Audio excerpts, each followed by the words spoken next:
podcast saya Nadia Natasha, dan kali ini saya ditemani oleh dua narasumber yang sangat luar biasa ini. Dan boleh diperkenalkan dirinya. Halo semuanya, saya Winnie Dini sebagai narasumber pertama. Halo semuanya, saya Rifat Nahria, narasumber kedua. Nah, podcast kali ini kita akan membahas tentang parenting. Nah, baru-baru ini lagi trending banget nih di medsos, banyak sekali kasus anak yang hamil di luar nikah akibat pergaulan bebas. Nah, pendapat Anda tentang kejadian tersebut, pola asuh apa yang salah dari orang tuanya? Untuk tema podcast kali ini cukup menarik karena ya kita bisa lihat bagaimana pergaulan anak SD sekarang yang mungkin sudah usia 9 atau 10 tahun tapi gayanya sudah memakai pakaian yang pendek, memakai rambut berwarna dan lain sebagainya. Ya, mungkin para orang tua harus memberikan edukasi atau lebih ke memantau cara anak itu bergaya sehingga tidak dapat atau anak itu tidak bisa melakukan pergaulan bebas seperti yang terjadi saat ini. Gimana menurut Kak Afia? Nah, saya sih setuju atas jawabannya Mbak Bunda karena orang tua itu banyak yang kurang mengawasi anaknya untuk bermain gadget sehingga anak tersebut tidak tahu mana yang baik, mana yang buruk, seperti itu. Lanjut ke pertanyaan selanjutnya. Ini apa sih pendapat Kak Linda atau Kak Afia tentang anak yang hamil di luar nikah? Untuk berita yang marak saat ini, salah satu faktor terjadinya kehamilan yaitu tentang adanya pergaulan bebas. Peran keluarga dalam mengawasi aktivitas anak masih sangat kurang. Dalam masalah ini, peran keluarga sangat penting. Pendidikan karakter yang harusnya diberikan kepada anak mungkin kurang sehingga orang tua lalai akan terjadinya hal tersebut. Di sisi lain, faktor lingkungan juga berpengaruh terhadap anak. Karena banyak anak yang bergaul dengan orang yang lebih dewasa sehingga anak tersebut menjerumus ke dalam lingkungan yang Tidak baik gitu ya. Jadi menurut kalian gadget itu sangat berpengaruh nggak sih terhadap perkembangan anak? Untuk perkembangan teknologi mungkin termasuk salah satu faktornya karena yang seharusnya belum dikasih teknologi tapi sudah dikasih teknologi, yang seharusnya anak-anak usia SD masih bermain dengan orang tuanya tapi orang tuanya malah memberikan HP atau sebagai fasilitas penenang anak. Oh iya. Oke, selanjutnya ada pertanyaan nih kepada Kak Winda. Kak Winda pernah nggak sih merasakan pengalaman pola asuh yang salah di dalam hidup Kak Winda? Untuk pengalaman pribadi saya itu ketika kedua orang tua saya bekerja. Jadi ketika kedua orang tua saya bekerja, saya di rumah sendiri dan mungkin kurang perhatian dan kurang kasih sayang sehingga saya kesepian di rumah itu. Kalau untuk Kak Fia sendiri, pernah nggak sih melampiaskan hal tersebut kepada Kak Fia sendiri? Dari pengalaman saya sih, biasanya saya melampiaskannya dengan saya bermain, habis itu Kumpul sama sama teman. teman-teman. Terus kadang biasanya saya juga nggak pulang di rumah Karena apa? karena di rumah saya tuh kayak kurang enak gitu buat saya. Suasananya nggak nyaman. Iya, gitu nggak ya. nyaman.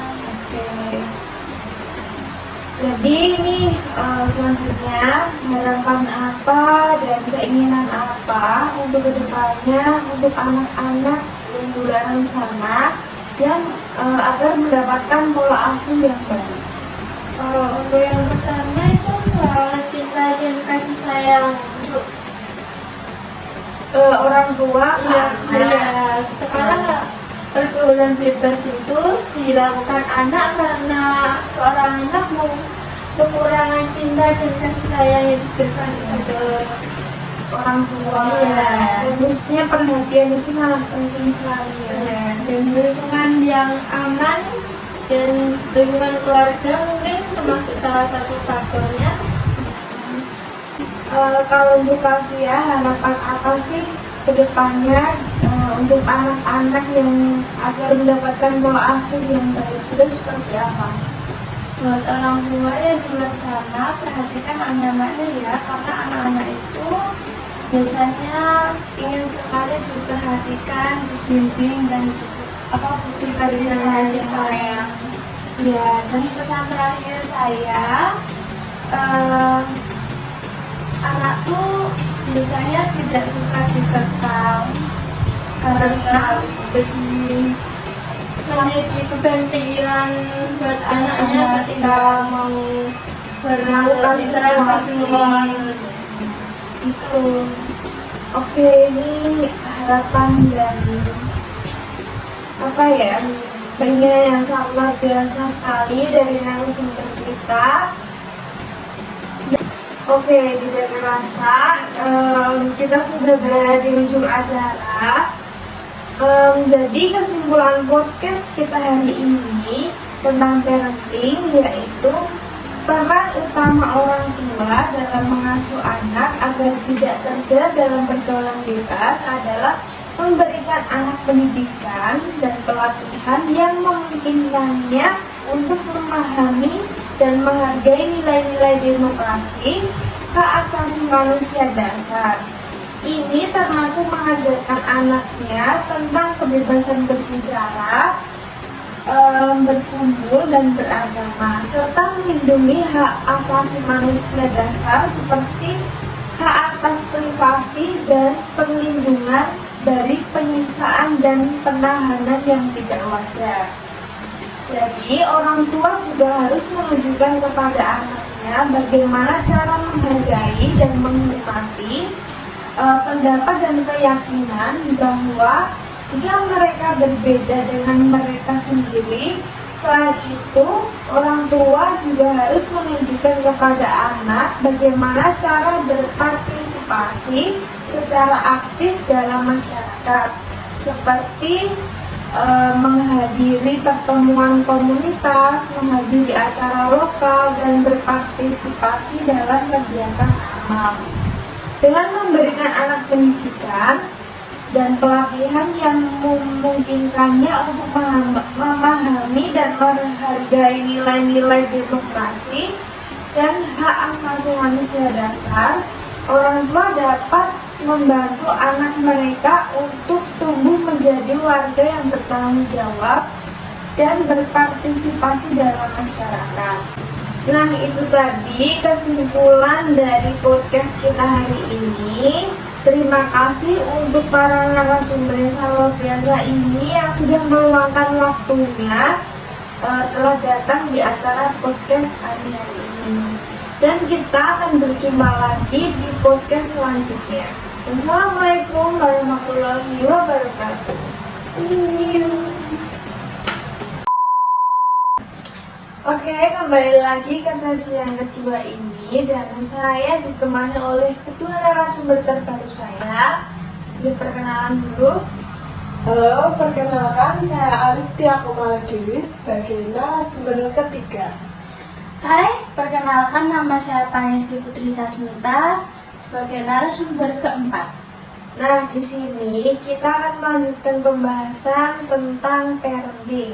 Nah, menurut kalian berdua, parenting itu apa sih? Kalau menurut saya, parenting adalah proses mengasuh dan membimbing anak yang melibatkan memberikan cinta, dukungan, dan panduan kepada mereka saat mereka tumbuh dan berkembang. Ini adalah salah satu tanggung jawab penting dan kompleks yang dapat dihadapi oleh manusia dan melibatkan banyak keputusan dan tindakan yang mempengaruhi perkembangan dan kesejahteraan anak. Ada banyak pendekatan dan teknik yang berbeda terhadap parenting dan tidak ada satu cara yang benar atau salah untuk mengasuh anak. Boleh dilanjut? Kalau menurut saya, parenting itu sebuah proses interaksi antara orang tua dan cara orang tua dalam mengasuh anak. Pola pengasuhan orang tua bisa berpengaruh pada pendidikan anak. Nah, selanjutnya ini ada pertanyaan buat Kak Kumala nih. Bagaimana pola asuh terbaik sebagai orang tua untuk menyikapi anak balita yang kritis sekaligus perasa dengan tetap mengutamakan sisi-sisi dunia anaknya, dan bagaimana pola asuh yang tepat untuk anak yang perasa itu? Kalau menurut saya, pada saat anak berusia golden age, maka terjadi perkembangan yang terpenting dan luar biasa pada segi fisik dan psikis. Anak di usia ini cenderung memiliki sifat egosentris, ingin selalu diperhatikan. Mengatasi anak yang mudah tersentuh atau perasa adalah dengan memberikan perhatian lebih banyak. Seperti di saat anak bayi menangis, sebenarnya tangisan anak bayi tersebut adalah bentuk komunikasi anak yang sedang menyatakan apresiasinya. Bisa jadi kebutuhannya belum terpenuhi. Misalnya mereka membutuhkan perhatian atau pelukan dari orang tuanya. Orang tua hendaknya lebih mengevaluasi dirinya apakah perhatiannya sudah mencukupi kebutuhan anak-anak sehingga kebutuhan emosional anak akan terpenuhi. Selanjutnya, aku mau bertanya nih kepada Kak Putri, tujuan penting parenting itu apa sih? Menurut saya ada beberapa tujuan parenting. Yang pertama yaitu membantu anak-anak tumbuh menjadi individu yang sehat dan sukses. Yang kedua yaitu memberikan cinta, kasih sayang, dan rasa aman kepada anak-anak. Yang ketiga yaitu mengajarkan nilai-nilai, norma-norma, dan keterampilan penting kepada anak-anak. Yang keempat, membantu anak-anak belajar dan berkembang dalam lingkungan yang aman dan mendukung. Dan yang terakhir yaitu membantu anak-anak menjadi orang dewasa yang tangguh, mandiri, dan mampu menghadapi tantangan dunia. Oh begitu ya. Nah, pertanyaan untuk Kak Kumala, ada kalanya orang tua memperlakukan disiplin atau pendekatan yang kurang tepat kepada anak. Akibatnya, anak seperti menjadi takut melakukan sesuatu, kurang percaya diri, dan sebagainya. Apa yang bisa dilakukan orang tua selain mengubah pendekatan ke anak untuk mengobati rasa trauma yang dirasakan anak, membuatnya lebih nyaman dan tumbuh kepercayaan kepada dirinya sendiri? Oke, jawaban saya, kedisiplinan adalah kelanggengan anak mentaati peraturan. Pada anak golden age, cara memberikan aturan adalah dengan learning by doing. Akan tetapi, kebanyakan orang tua salah dalam menerapkan disiplin. Misalnya, disertai dengan kekerasan dan ancaman. Akibatnya, kedisiplinan yang muncul pada anak hanya kedisiplinan internal. Artinya, ketika tidak ada orang tua, anak pun menjadi disiplin dan tidak bisa mewarnai lingkungan. Berbeda dengan anak-anak yang dalam penerapan peraturan disertai penjelasan-penjelasan secara baik. Kemudian disampaikan dengan penuh kasih sayang. Kedisiplinan yang timbul pada anak-anak ini tidak hanya kedisiplinan internal, tapi juga kedisiplinan eksternal. Sehingga dimanapun dia berada, dia tetap bisa menerapkan peraturan tersebut, bahkan dia dapat mewarnai lingkungannya. Tadi pembahasan tentang pendekatan terhadap anak. Lalu kemudian tahapan apa sih untuk pembentukan parenting yang baik itu? Menurut saya ada beberapa tahapan-tahapan pembentukan parenting. Yang pertama yaitu melakukan identifikasi kebutuhan orang tua.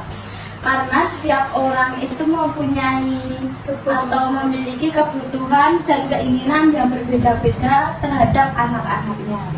Yang kedua yaitu membentuk kepanitiaan parenting yang melibatkan komite sekolah. Yang ketiga yaitu membuat job deskripsi masing-masing bagian. Keempat yaitu menyusun program. Dan yang terakhir yaitu menyusun jadwal kegiatan. Seperti itu. Oke. Selanjutnya adalah cara yang bijak dan efektif agar anak itu bisa patuh kepada orang tuanya tanpa harus ada unsur kekerasan atau emosional sehingga membuat anak itu merasa takut. Jadi cara yang bijak dan efektif agar anak patuh kepada orang tua yaitu dengan menggunakan konsekuensi logis dan komunikasi yang jelas, serta memberikan hadiah dan penghargaan untuk perilaku yang diinginkan, dapat membantu anak memahami dan mengikuti harapan orang tua tanpa merasa takut dan terluka. Seperti ini. Oke, jadi jawaban dari Kak Kumala tentang cara yang bijak dan efektif agar anak itu bisa patuh kepada orang tuanya tanpa melibatkan emosional ataupun unsur kekerasan. Selanjutnya, bagaimanakah cara yang paling jitu dalam mengenali bakat anak? Jadi bakat anak dapat kita kenali melalui apa yang ia sukai. Walaupun sebenarnya tidak semua kesukaan anak adalah bakat. Berawal dari kesukaan dapat dilahirkan ke sebuah bakat. Jika kesukaan tersebut terasa dan muncul dari keinginan anak sendiri tanpa mengikuti temannya. Seperti harus mendukung ya sebagai orang tua. Benar sekali, dan untuk para ibu Harus disupport. jangan ini ya, Jangan mengekang untuk mengekspresikan diri. Nah, itu tadi penjelasan tentang parenting dari kedua narasumber saya. Dan kemudian saya ingin memberi kesimpulan dan saran nih. Jadi, cara mendidik anak oleh orang tua atau pola asuh yang diterapkan orang tua kepada anak dapat menentukan perkembangan anak, terutama pada kemampuan anak dalam mengadakan relasi sosialnya. Nah, hal itu terjadi karena orang tua merupakan tokoh pertama dan utama yang dijadikan contoh bagi anak dalam perkembangannya. Nah, karena sudah menjadi kewajiban orang tua untuk memberikan pendidikan dasar, perkembangan kepribadian, dan kesejahteraan anak. Jadi, lebih jelasnya pengaruh pola asuh orang tua terhadap kemampuan relasi sosial remaja tersebut digambarkan dengan kemampuan mengadakan kontak sosial, komunikasi, hubungan timbal baik, dan penyesuaian diri. Nah, itu tadi penjelasan serta kesimpulan yang kami berikan. Dan terima kasih telah menonton podcast kita hari ini. Dan sampai jumpa di podcast kami selanjutnya. See you.